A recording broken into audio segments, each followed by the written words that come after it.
Midnight on the Thames, January 1536. Stone walls, 9 feet thick, catch moonlight off black water.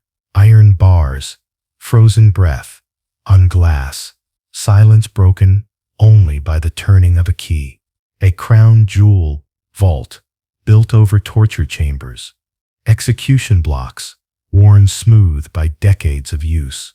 Royal apartments, overlooking the scaffold. Children's bones discovered beneath stone floors. Ravens that must never leave, or the kingdom falls.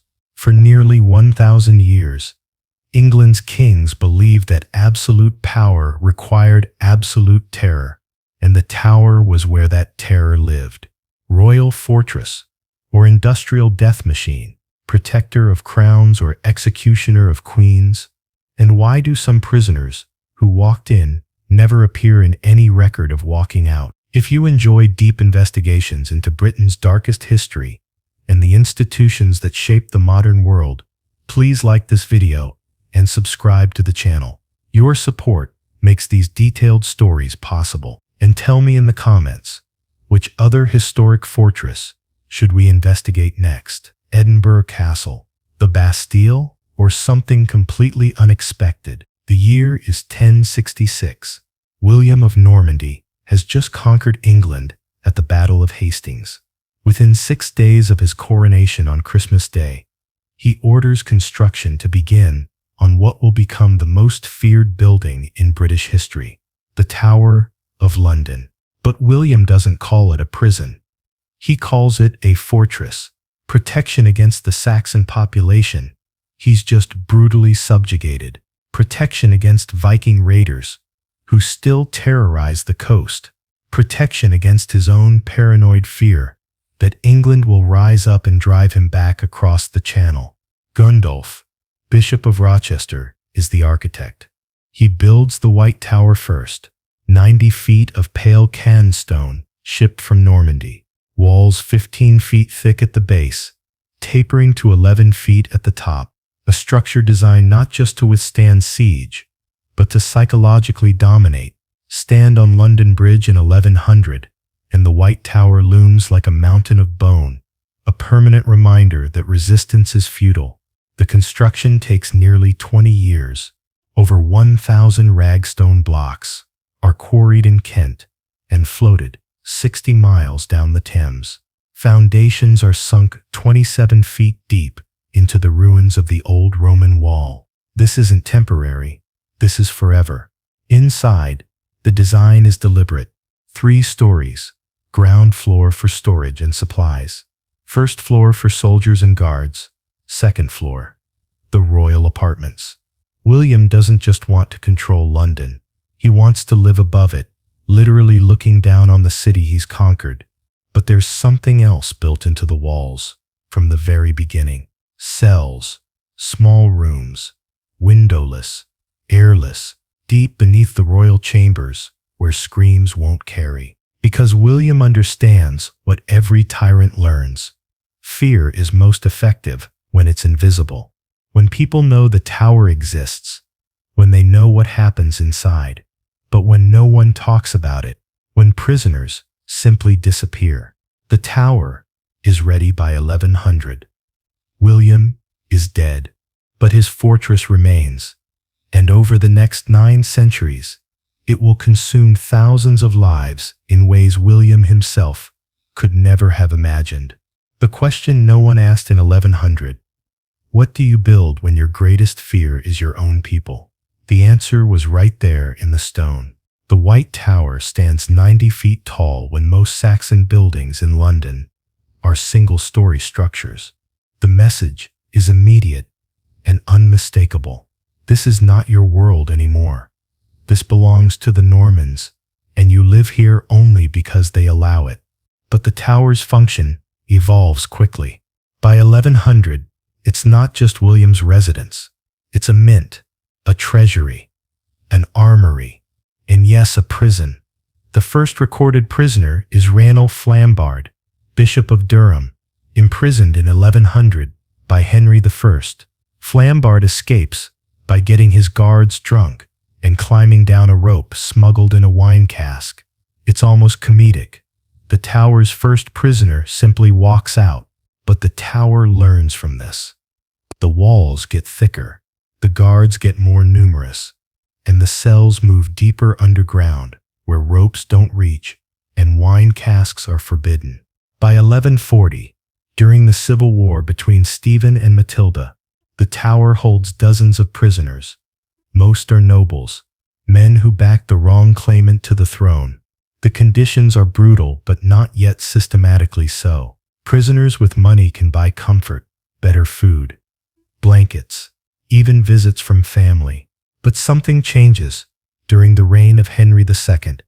From 1154 to 1189, Henry doesn't just use the tower for temporary detention. He uses it for punishment, for making examples. In 1173, several nobles rebel against Henry. The rebellion fails. The leaders are brought to the tower. Some are ransomed, some are released, but 3 simply vanish from the historical record. No execution notice, no ransom payment, no release document. They enter the tower, and then they stop existing in any official capacity. This becomes a pattern.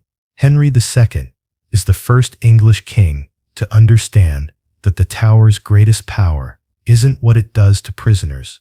It's what people fear it might do. The uncertainty is the weapon. The not knowing. By 1190, the tower has expanded. New walls, new towers. The bell tower is added, specifically designed for high-security prisoners. Its cells are smaller, darker. The windows are slits, too narrow for a human body. The doors are reinforced with iron bands. This is no longer just a fortress. It's becoming a machine designed for one purpose, containing people who challenge royal power.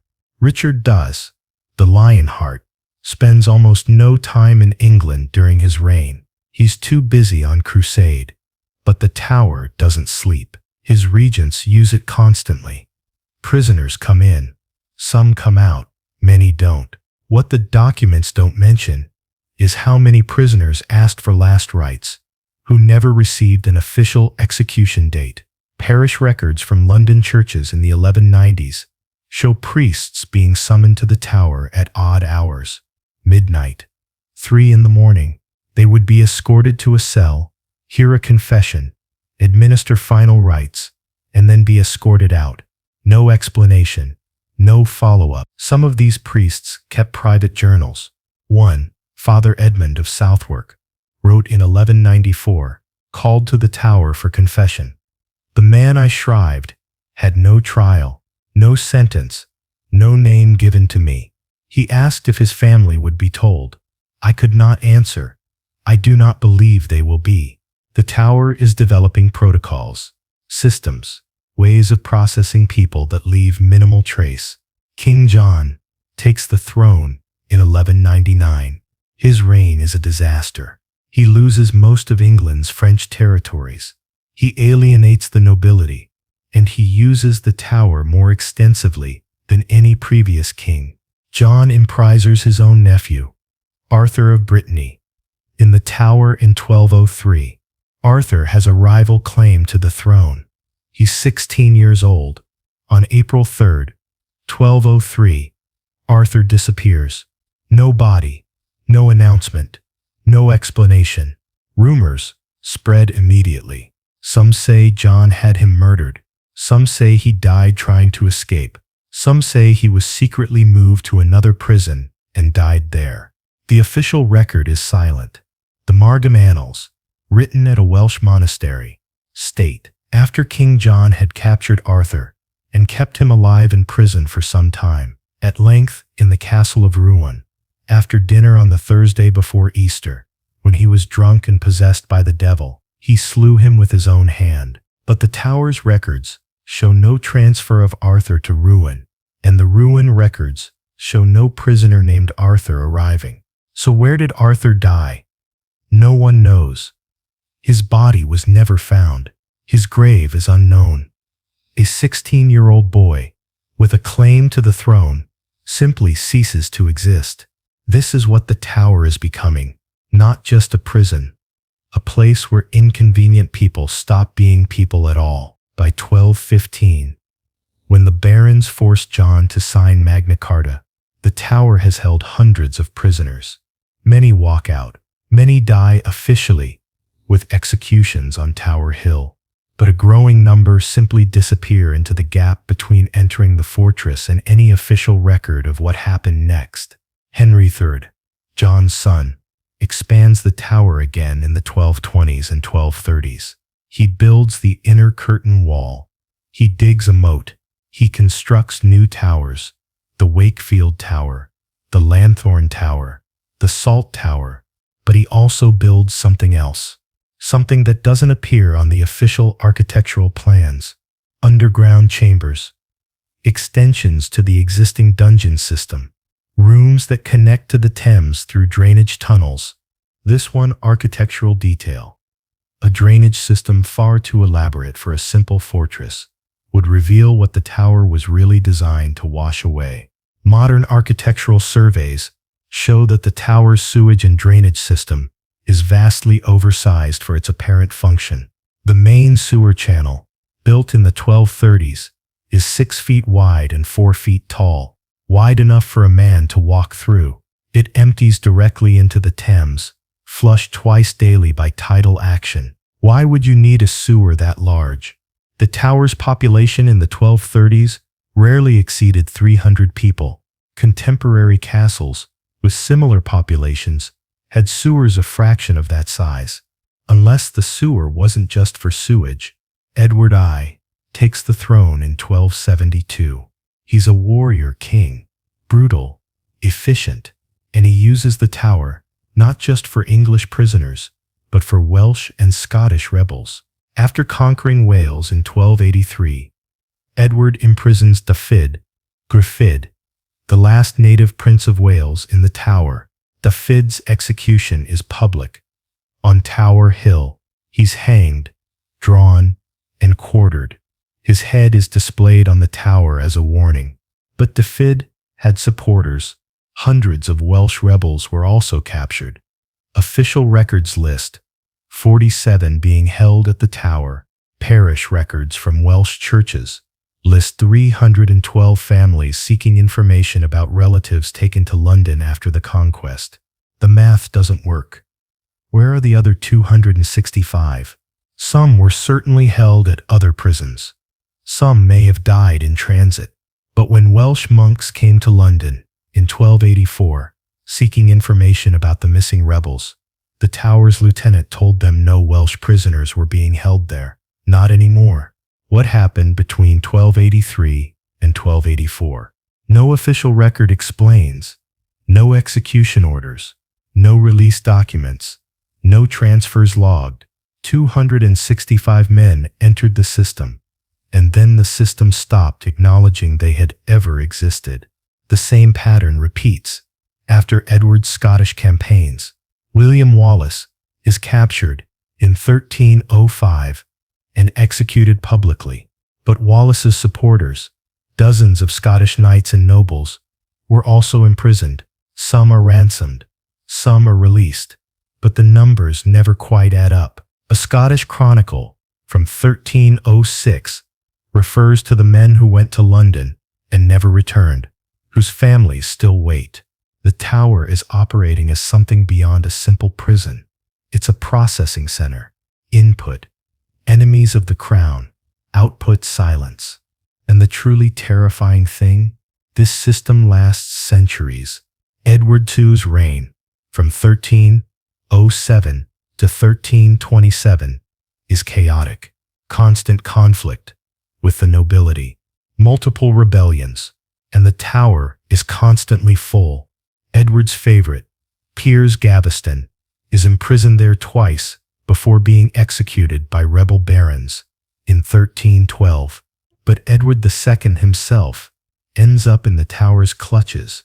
In a way, after being deposed in 1327, Edward is held at various prisons before being murdered at Berkeley Castle. The murder is savage. The official cause of death is given as natural causes. The actual method, according to contemporary chronicles, involved a red-hot poker. But here's what's interesting. In 1330, 3 years after Edward's death, a man claiming to be Edward II appears in Europe. He writes letters to his son, Edward III. He claims he escaped from Berkeley and has been in hiding. Edward III sends investigators. They interview the man. And then, suddenly, all records of this investigation disappear from the royal archives. The letters stop. The claimant vanishes. Was this really Edward II or an imposter? We'll never know, because someone made sure the evidence was destroyed. But it establishes a pattern. Even investigations that touch the tower's secrets have a way of disappearing. Edward III's reign, from 1327 to 1377, sees the tower used extensively during the 100 Years' War. French prisoners, Scottish prisoners, English nobles who back the wrong faction. The tower's population swells to record numbers. At one point in 1347, after the Battle of Crécy, over 800 prisoners are crammed into the fortress. The conditions become horrific. Disease spreads. Prisoners die not from execution, but from dysentery, plague, and starvation. The official records note many prisoners deceased from natural causes during their confinement, but they don't specify how many, or who, or where the bodies went. The moat around the tower, by this point, is essentially an open sewer. It's fed by the Thames at high tide, but doesn't drain completely at low tide. The water becomes stagnant, foul. In summer, the smell is so bad that even the guards request transfers. In the margin of a 1520 inventory, someone wrote 7 words that changed how historians understood the tower's purpose. Rooms below, not to be catalogued. Rooms below, not officially recorded. Not on the architectural plans. Not to be acknowledged. What were these rooms? Where were they? And what were they used for? Modern ground-penetrating radar surveys conducted in the 1990s and early 2000s revealed something disturbing. Voids beneath the tower complex. Chambers that don't appear on any historical plan. Spaces between walls that are too regular to be natural cavities. Some of these voids are beneath Tower Green. Others are beneath the White Tower itself. At least one appears to connect to the old drainage system, the oversized sewer that empties into the Thames. Archaeologists requested permission to excavate. Permission was denied. The official reason, concern about structural integrity of the monument. The tower is a UNESCO World Heritage Site. Digging beneath its foundations could cause damage. But historians noted something interesting. Similar requests to excavate other areas of the tower complex were approved. The crypts beneath the Chapel of St. Peter at Vincula were excavated in the Victorian era. Foundations were examined during renovations in the 1960s.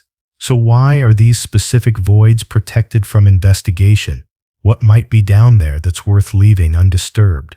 By the time Richard II takes the throne in 1377, the tower has been operating as England's primary political prison for nearly 300 years. The systems are entrenched, the protocols are established, and the tower's reputation has become a weapon in itself. In 1381, the Peasants' Revolt shakes England. Tens of thousands of commoners march on London, demanding an end to serfdom and high taxes. They storm the tower. They execute several of Richard's advisors, including the Archbishop of Canterbury, beheading them on Tower Hill with a mob-wielded axe. But here's what's rarely mentioned. When the rebels broke into the tower, they opened the cells, they freed the prisoners. According to rebel chronicles, they found over 600 people imprisoned there. Official tower records from 1381 list 93 prisoners. 600 versus 93. That's a discrepancy of over 500 people. Where's the record of these additional prisoners? Who were they? Why weren't they in the official ledgers? The answer might be simple. They were never meant to be recorded. They were the disappeared ones. People held without trial, without charge, without any official acknowledgement that they were there at all. When the revolt was crushed and the tower retaken, royal troops spent 3 days restoring order. No official report details what that meant, but parish records from East London show dozens of families reporting missing members last seen being taken to the tower. No trial, no execution notice, no body returned for burial, just gone. The tower, under Henry IV and Henry I, continues the pattern.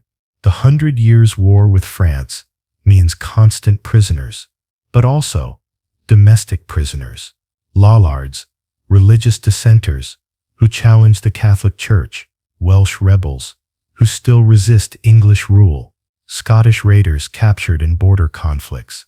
Henry V's reign from 1413 to 1422 is particularly brutal. After the victory at Agincourt in 1415, thousands of French prisoners are taken.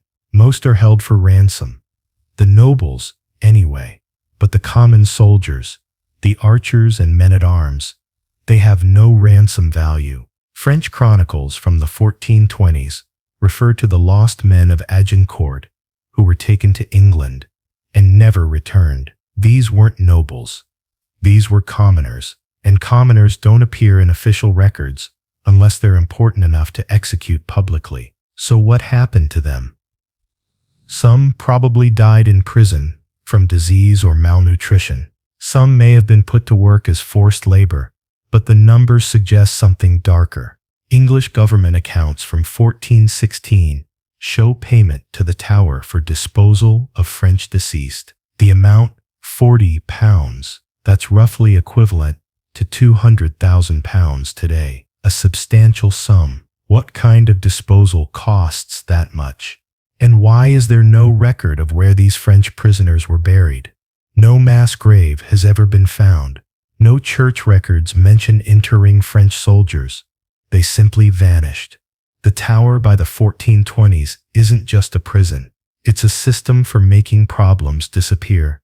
And the infrastructure, the oversized sewers, the unrecorded chambers, the drainage tunnels to the Thames, suggests this wasn't accidental. It was designed. Henry VI's long, troubled reign, from 1422 to 1461, sees England descend into civil war.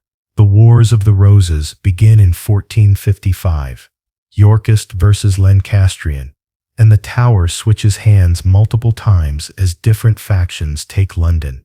Each time it changes hands, the new occupiers conduct purges.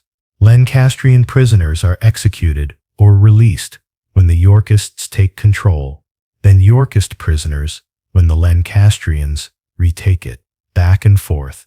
The execution rate spikes, but something else happens. Each faction discovers prisoners in the tower that the previous regime had never officially acknowledged. When the Yorkists take the tower in 1461, they report finding many held in darkness, whom no record named. Who were these people? Why had the Lancastrians held them in secret? The Yorkists don't explain. They simply note the discovery and move on. Because by this point, every regime understands the tower's power lies partly in what it can do without witnesses. And each new government, whether Yorkist or Lancastrian, immediately begins using that same power. Edward V takes the throne in 1461. He's young, vigorous, and ruthless. He uses the tower extensively. His greatest rival, Henry VI, ends up imprisoned there. On May 21st, 1471, Henry dies in the tower. The official cause, melancholy. Melancholy. At age 49, while imprisoned, with his enemies in complete control of the fortress, contemporary writers don't believe the official story. The Milanese ambassador reports that Henry was murdered in the tower, but that the government denies it to maintain the appearance of legitimacy. Henry's body is displayed publicly, to prove he's dead. Witnesses report blood on his face and clothing. Blood from melancholy.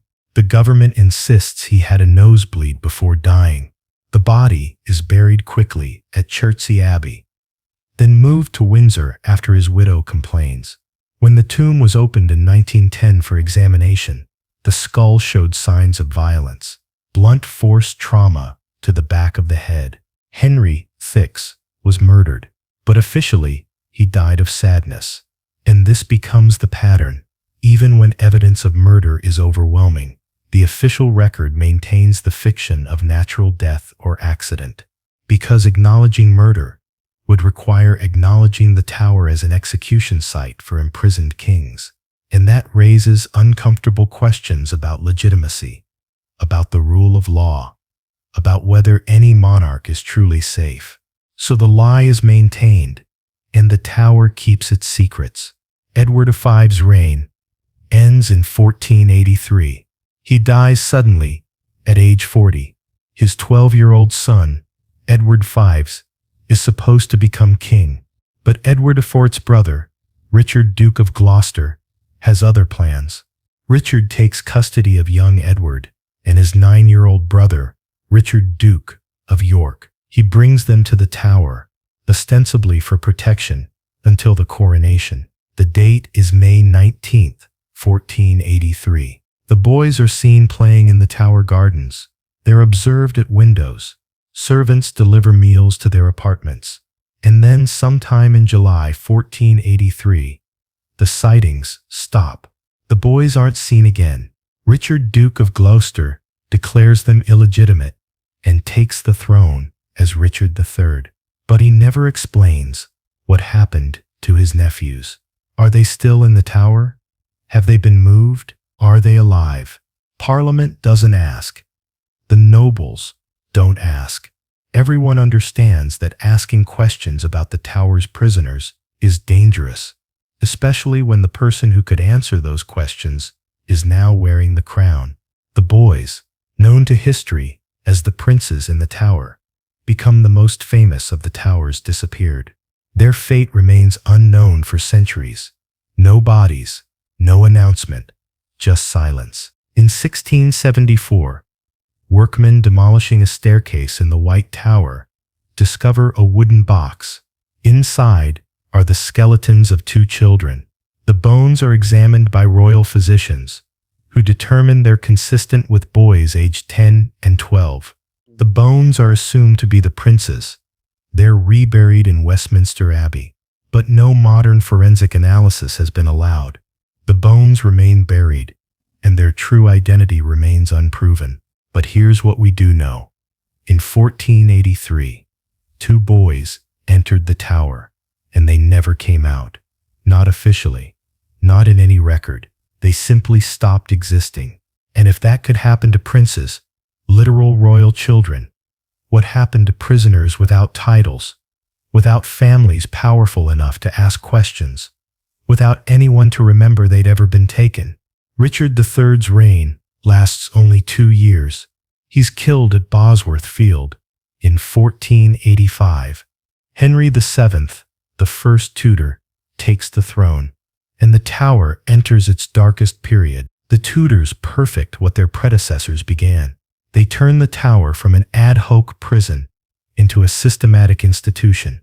They create official positions: Lieutenant of the Tower, who manages operations; Constable of the Tower, who commands the guard; yeoman warders, who handle day-to-day security. And they create unofficial positions, the ones that don't appear in any official roster: the torturers, the interrogators, the specialists in extracting confessions without leaving marks that would shock a public audience. Henry VII faces multiple rebellions and pretenders.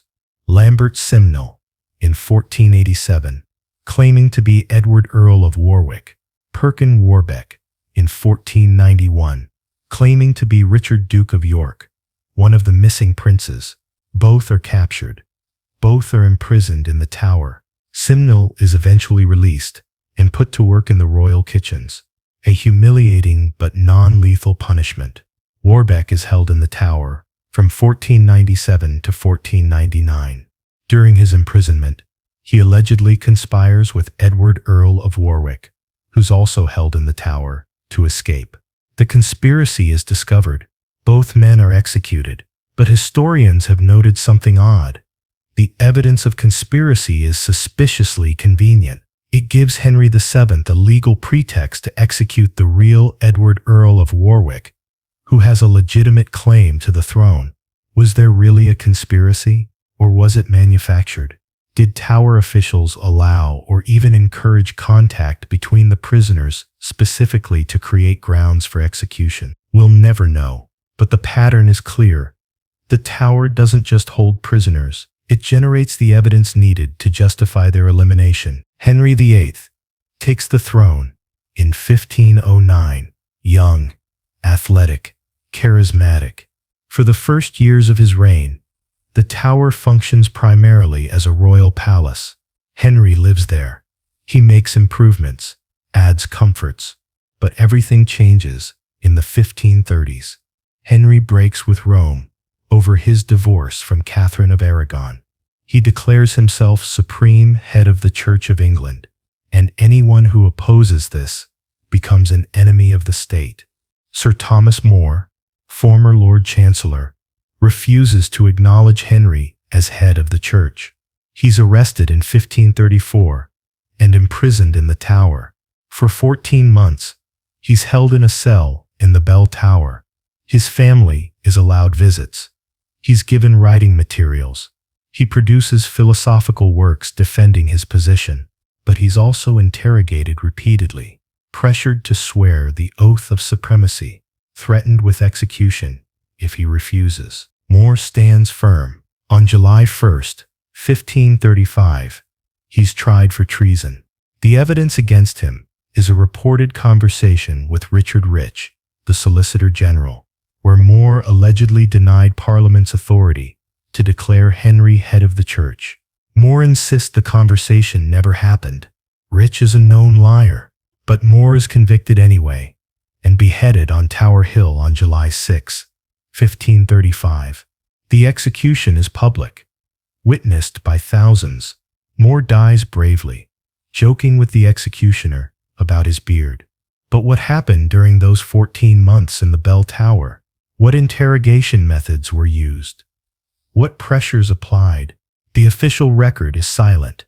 More's own writings hint at psychological torture, isolation, threats against his family, but nothing physical, nothing that would leave marks. Because by the 1530s, the Tower has learned physical torture is messy. It creates visible evidence that can horrify observers and create martyrs. Psychological torture is cleaner and just as effective. John Fisher, Bishop of Rochester, is imprisoned at the same time as More. Fisher is elderly, in his 70s.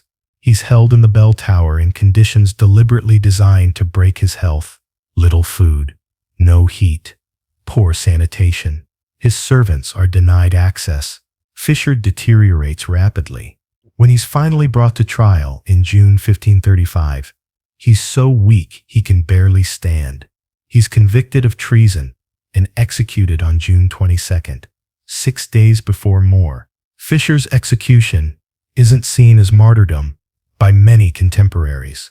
It's seen as an old man being killed by state-sponsored neglect. The Tower didn't execute him. It simply let him die slowly, then beheaded what remained. This is the Tower's evolution.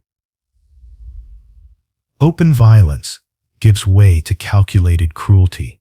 The goal isn't just death, it's the destruction of the prisoner's will, reputation, and body before death arrives. Before we go deeper into what happened beneath the Tower's stones, if you're finding this investigation valuable, hit that like button. It tells YouTube to share this with other history enthusiasts who appreciate thorough documented research rather than sensational clickbait. Anne Boleyn enters the Tower on May 2nd, 1536. She's brought by barge through the Watergate, the same route prisoners have taken for centuries. But Anne isn't a prisoner. Not yet. Officially, she's still Queen of England. She's given royal apartments in the Tower. She's attended by servants. But she's not allowed to leave. And she knows, as everyone knows, that Henry has tired of her, that she's accused of adultery, treason, incest, that she will almost certainly die here. Anne spends 17 days in the Tower before her trial. During this time, she's interrogated repeatedly. The goal is to extract a confession that will give Henry legal grounds for annulment of their marriage, making their daughter Elizabeth illegitimate. Anne refuses to confess. She maintains her innocence, but the trial proceeds anyway. On May 15th, she's convicted by a jury of 27 peers. The verdict is predetermined. Henry has already chosen her replacement. Anne is sentenced to death. But Henry, in a gesture of mercy, commutes burning at the stake to beheading, and he imports a swordsman from France, an expert executioner who can kill with one stroke. On May 19th, 1536, at 8 in the morning, Anne is led to Tower Green. A scaffold has been built. No block. The French style requires the condemned to kneel upright. Witnesses report that Anne is composed. She makes a short speech, carefully worded to avoid offending Henry, while maintaining her innocence. She removes her headdress. She kneels. The swordsman approaches from behind. Anne doesn't see him. She's looking straight ahead, praying. He swings. One stroke. Anne Boleyn, Queen of England, dies instantly. The execution is efficient, clean, theatrical. Everything the Tower has perfected over 4 centuries of killing nobles.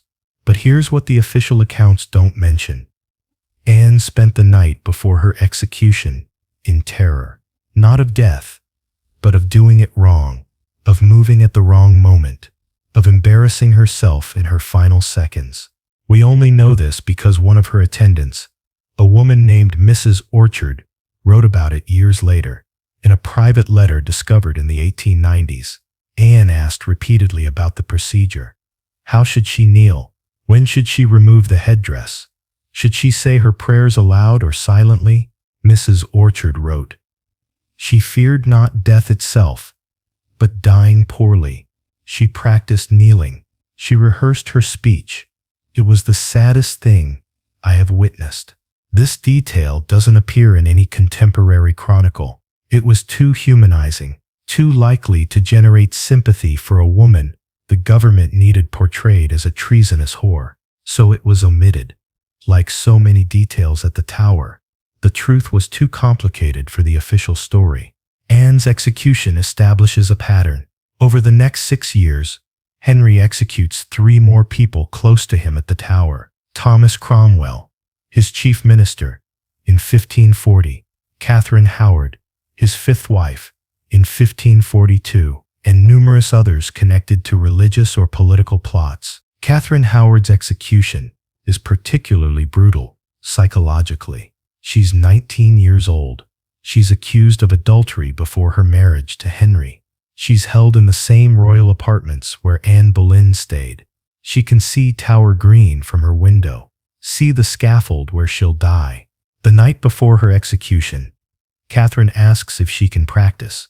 The guards are confused. Practice what? Laying her head on the block, she explains.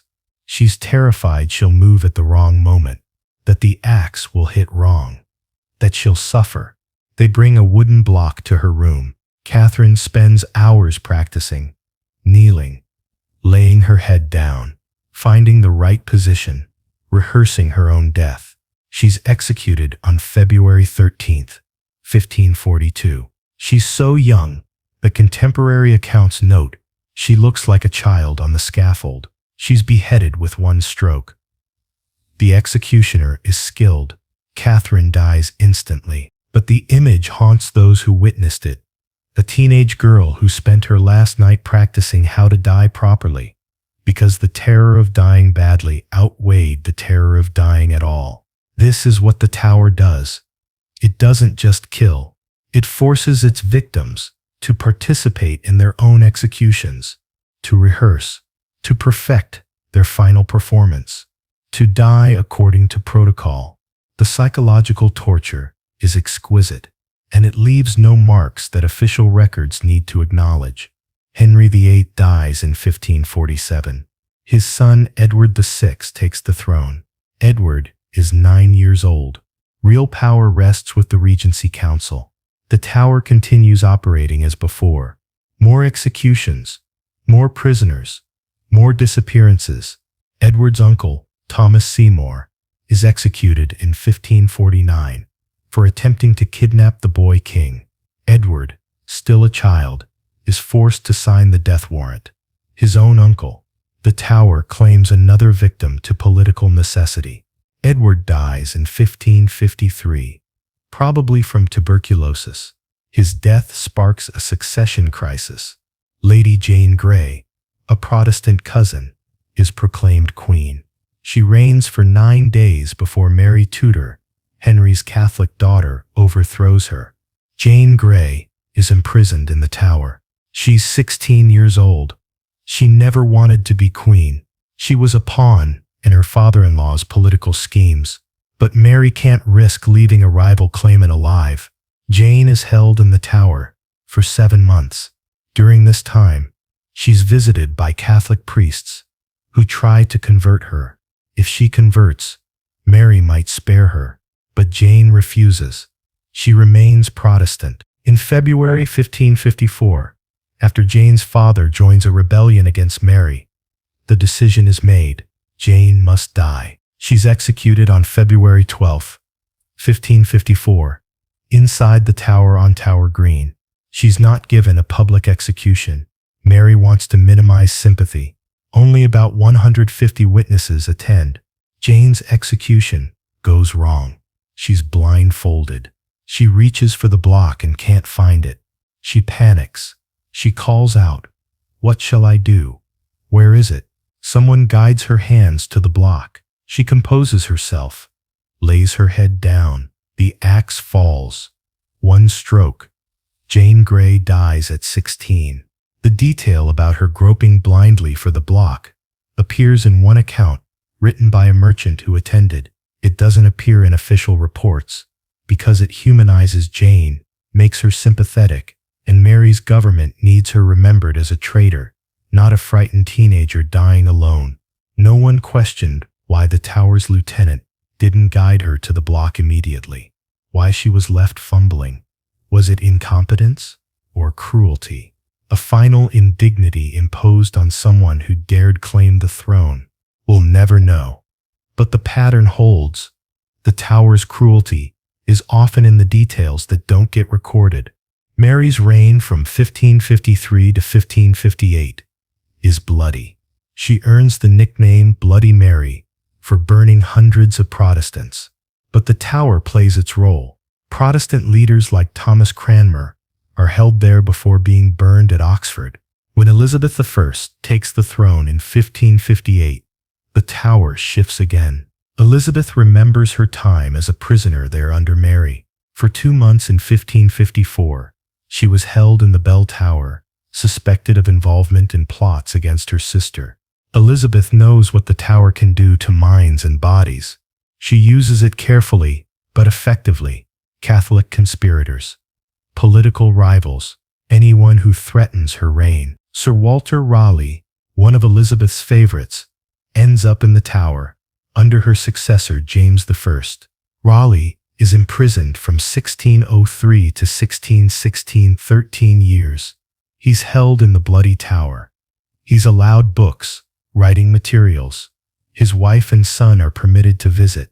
But Raleigh writes in his private diary about the Tower's effects, about the constant awareness of being watched, about conversations with guards who report everything to the lieutenant, about the psychological weight of knowing you could be executed at any time without warning.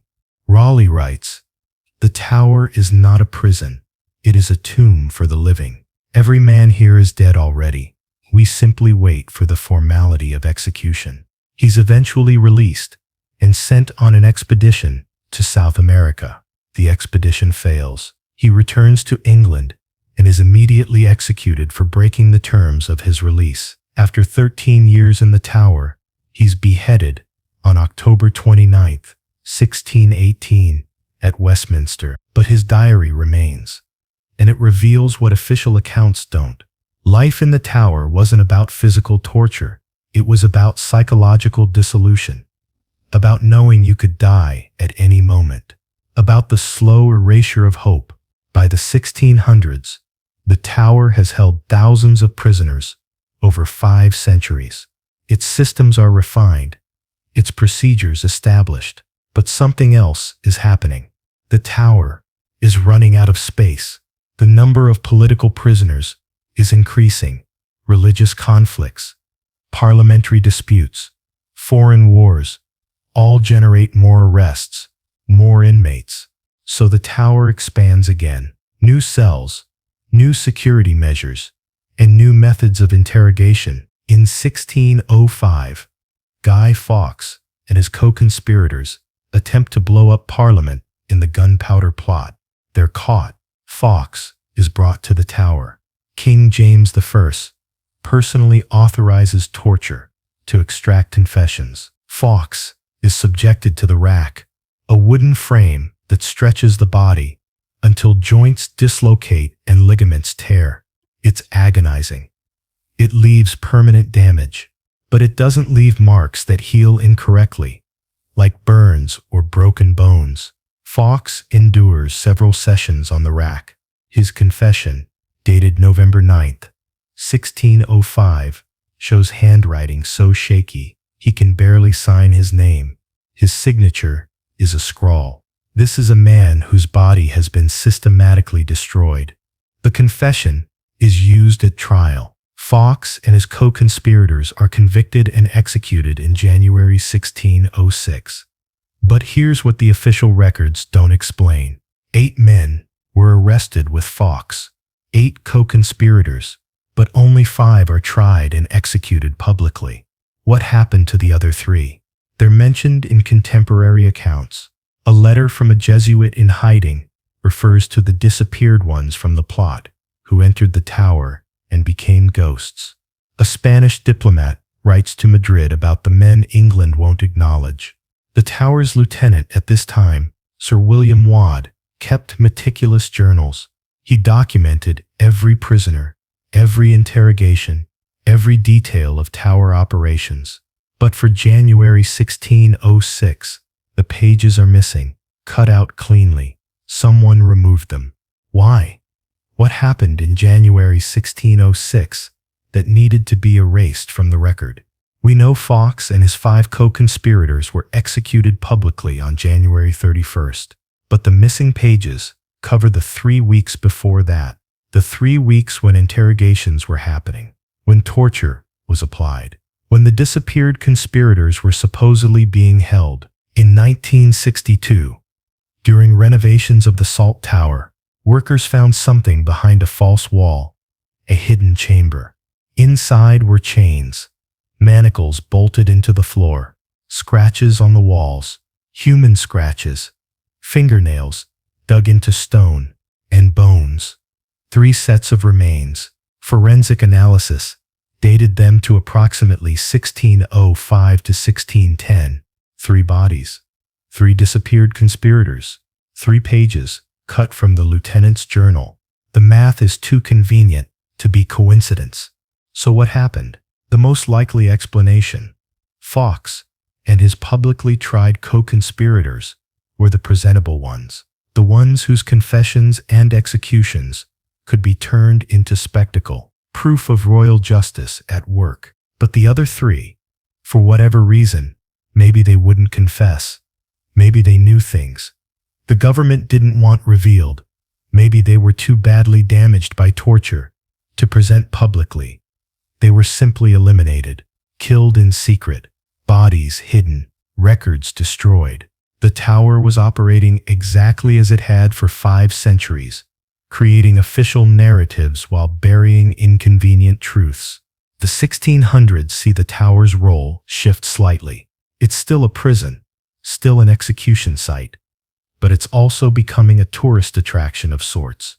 Nobles pay to tour it. The crown jewels are displayed there. The royal menagerie, a collection of exotic animals, draws visitors. But underneath the spectacle, the darker work continues. Political prisoners, religious dissenters, military prisoners during the English Civil War in the 1640s. During the Civil War, the tower changes hands between royalist and parliamentary forces. Each time, the new occupiers find prisoners the previous regime held in secret. Parliamentary records from 1642 note, upon taking the tower, we discovered many held without trial or charge, some not knowing the year or how long imprisoned. How is that possible? How does someone lose track of time so completely?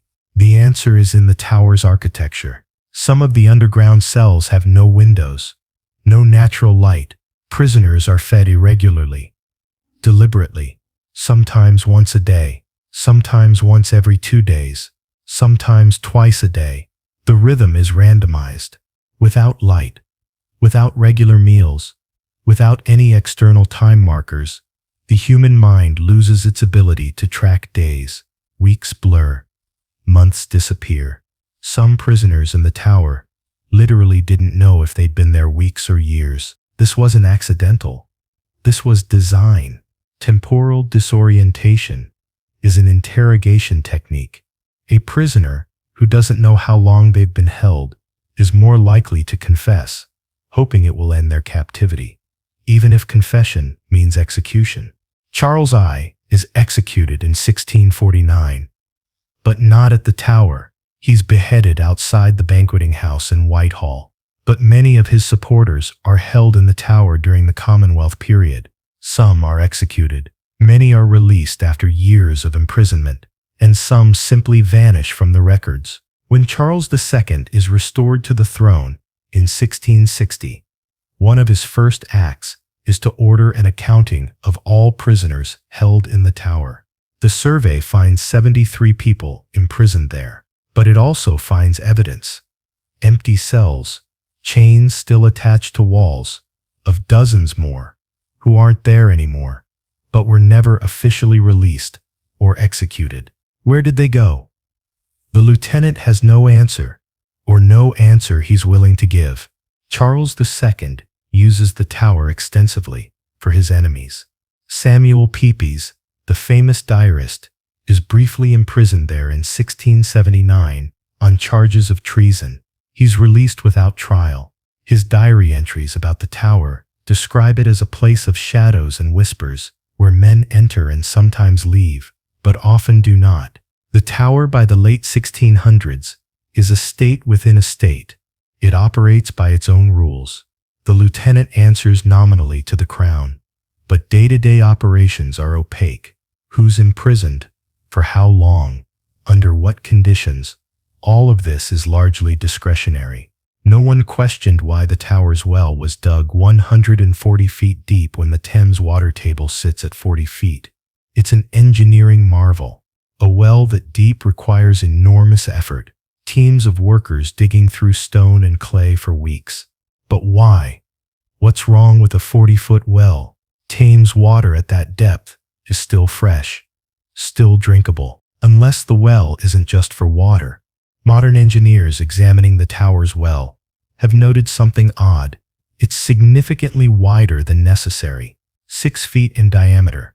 Most medieval wells are 3 feet wide, maybe 4, and at certain depths, the well has cavities, spaces carved into the sides, alcoves, too regular to be natural. What were these alcoves for? Storage? Bodies? The well connects to the drainage system. At 60 feet deep, a channel leads horizontally to the main sewer line, a channel wide enough for a human body. Was the well used to dispose of prisoners who died in custody? Bodies dropped down, pushed through the horizontal channel, flushed into the Thames by tidal action. We'll never know for certain. Excavating the well would require draining it and potentially damaging the tower's foundations. Permission has never been granted, but the engineering suggests something beyond water supply. A well that deep, that wide, with connections to the sewer system. It's consistent with a disposal mechanism, a way to eliminate physical evidence without traces. The 1700s see the tower's role as a political prison slowly decline. The British government is modernizing. New prisons are built. Legal reforms begin, slowly, to protect prisoners' rights. But the tower doesn't stop operating. Jacobite rebels, after the 1715 and 1745 uprisings, are held there. Some are executed on Tower Hill. Some are transported to the colonies. And some, as always, simply disappear from the records. The last execution on Tower Hill happens in 1747. Simon Fraser, 11th Lord Lovat, is beheaded for his role in the 1745 Jacobite Rising. He's 80 years old. The execution is public. Thousands attend. A wooden viewing stand collapses, killing 9 spectators. It's chaos. After Lovat, no more public executions on Tower Hill.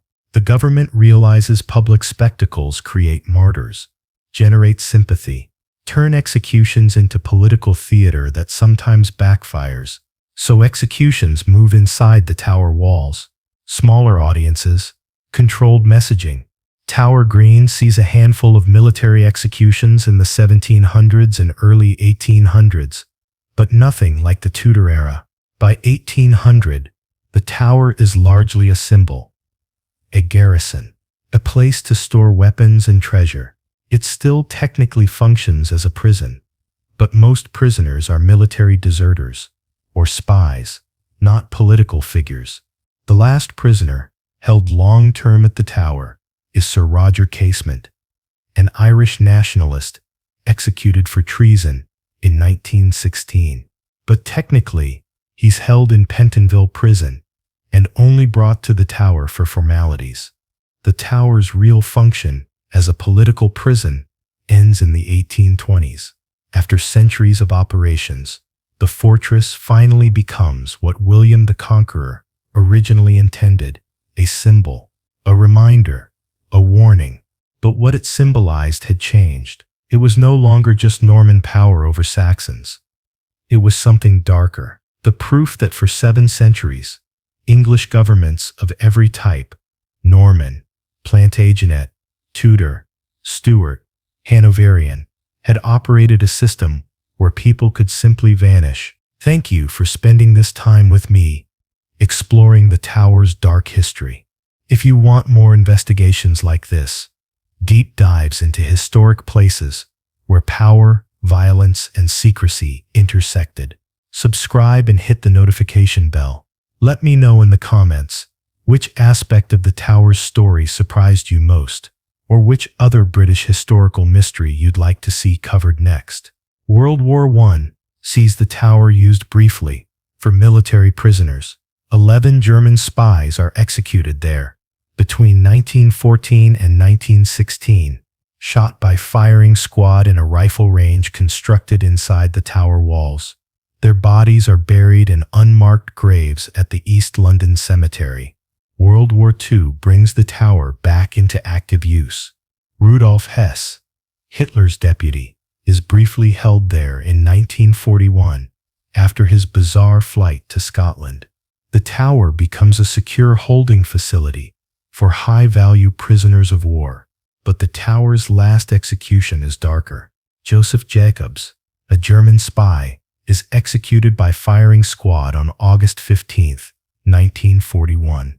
He's shot while seated in a chair in the tower's rifle range because injuries from his parachute landing prevent him from standing. Jacobs is the last person executed at the Tower of London.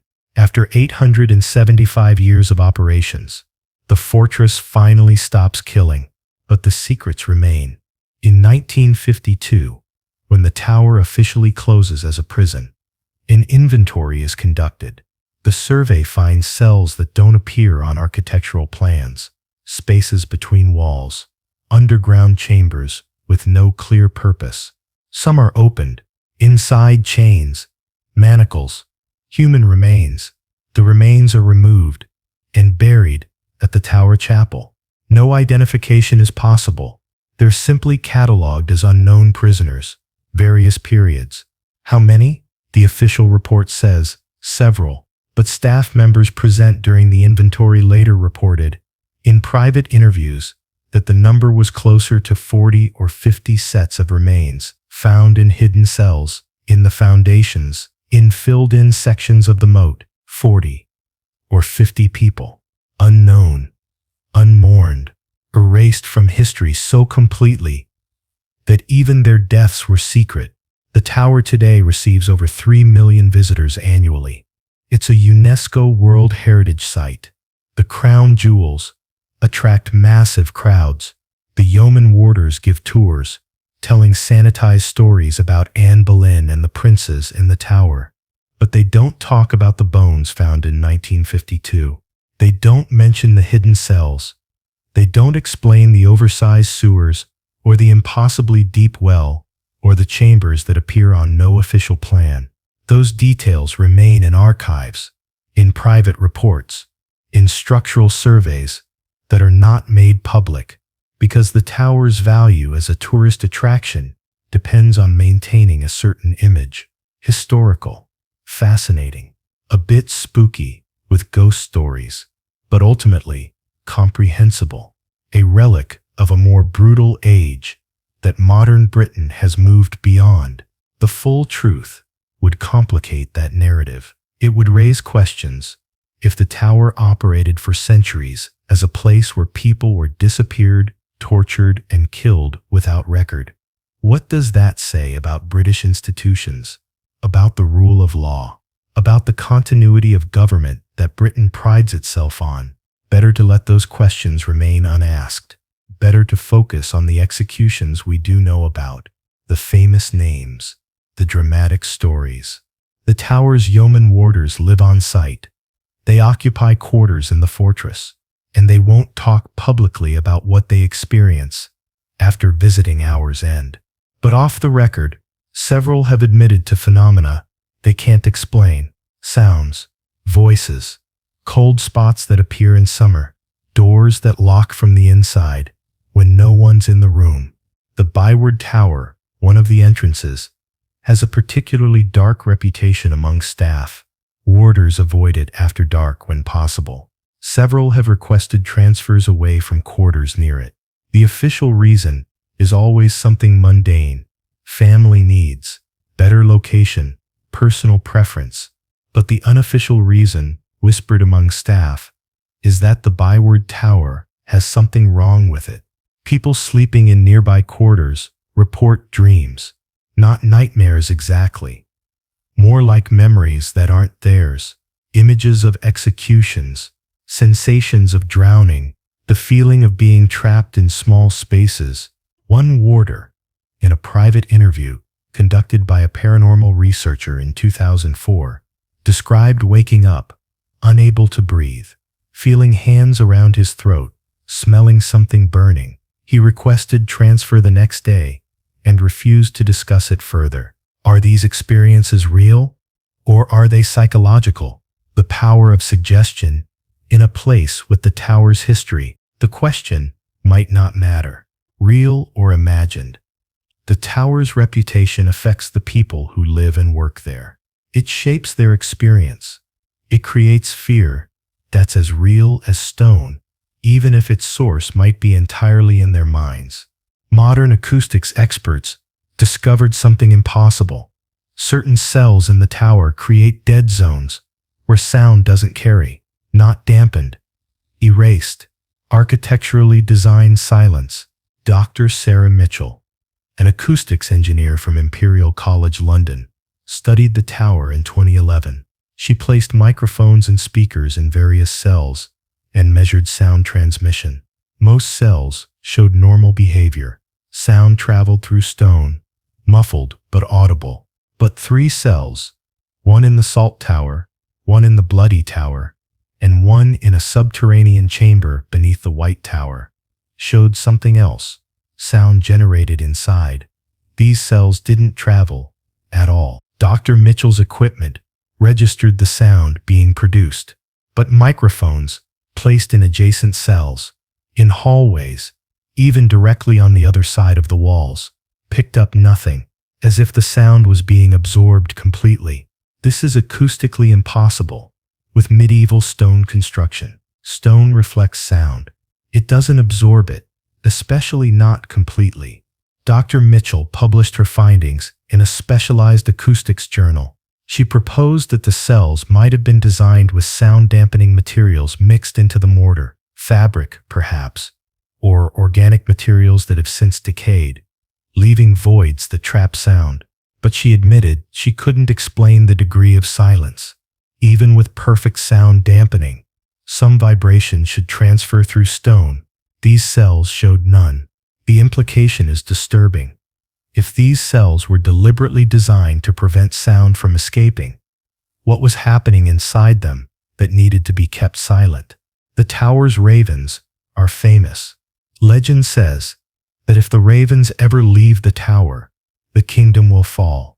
7 ravens are kept on site, fed and cared for by the Raven Master, an appointed yeoman warder. The legend is usually presented as charming folklore. Ravens are carrion birds. They're attracted to death. Medieval executioners knew that ravens would gather at execution sites, drawn by blood and bodies. The tower's ravens weren't brought there for legend. They came naturally, drawn by centuries of executions, by the bodies, by something in the soil. Modern soil analysis of Tower Green shows contamination, high levels of nitrogen and phosphorus, consistent with decomposition of organic matter, but the levels are far higher than what would be expected from 22 documented executions on that site. The soil suggests dozens of bodies, maybe hundreds, decomposed over centuries, their chemical signatures soaked into the ground. Is this what attracts the ravens? Not legend, but chemistry. The lingering molecular evidence of mass death? No one knows for certain. But the ravens stay.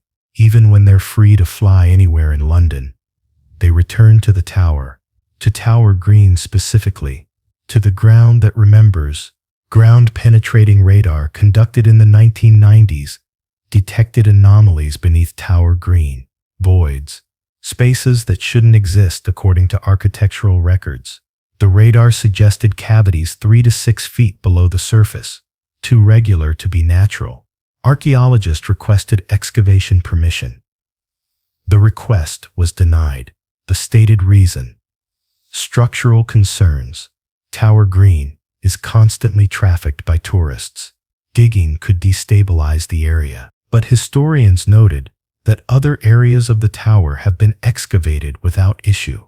Why specifically is Tower Green protected from investigation? One theory: the authorities know what's down there, or suspect, and they've decided it's better left buried.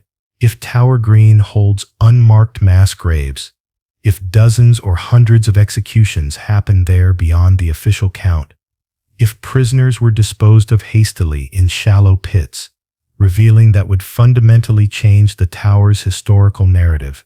It would transform the site from a place where 22 unfortunate nobles died into something else, an execution ground on the scale of revolutionary France or Stalin's Russia, a systematic killing site operated by the British government for centuries. That's not a story that fits comfortably into heritage tourism. So the ground remains undisturbed, and the voids beneath Tower Green stay unexplored. Today, the Tower of London stands as one of Britain's most popular tourist attractions.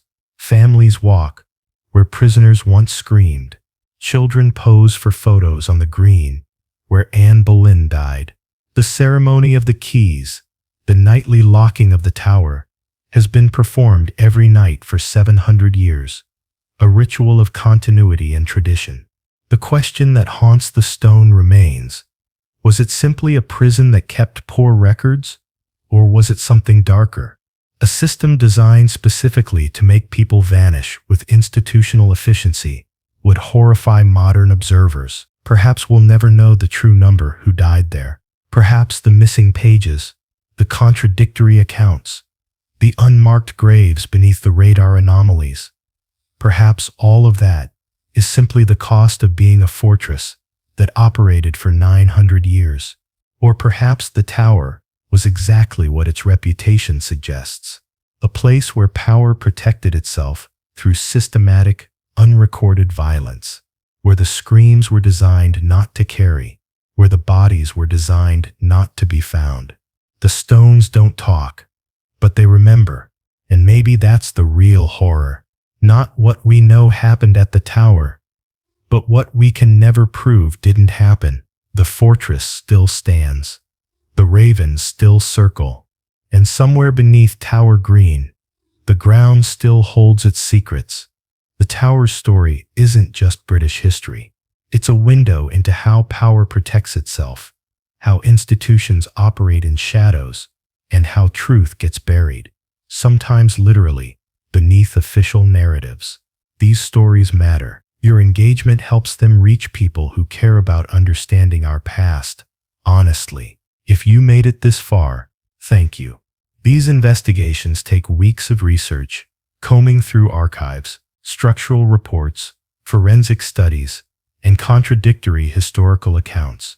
Your time and attention make this work possible. Tell me in the comments what surprised you most about the tower's hidden history, and which other fortress or historic site should we investigate next? The Bastille, Edinburgh Castle, Prague Castle, or somewhere completely unexpected? The past is never as simple as the plaques and tour guides suggest. Every monument has shadows. Every legend has a darker truth underneath. And sometimes, the most important stories are the ones that were never supposed to be told. The tower taught England's rulers a lesson they never forgot. Fear is most effective when it's invisible. When people know something exists, but can't quite prove what it does. When the gap between rumor and record is wide enough to contain any horror the imagination can produce. That lesson shaped British governance for centuries. The subtle threat, the whispered warning, the understanding that challenging power might not lead to public execution, but to something worse: disappearance, erasure, the conversion of a person into absence. The Tower of London was the original architecture of that fear. Stone and silence, working together to maintain order through terror that never needed to announce itself. And in its way, it worked. For 900 years, it worked. Until finally, the world changed enough that such places could no longer operate in shadow. Until transparency in human rights and modern media made it impossible to simply disappear. People without consequence. But the tower remains. A monument, a warning, and perhaps most importantly, a question. If this is what we know happened in one fortress over 9 centuries, what else happened in places where we're not allowed to look? Thank you for watching. Stay curious, stay questioning, and remember, the official story is never the whole story.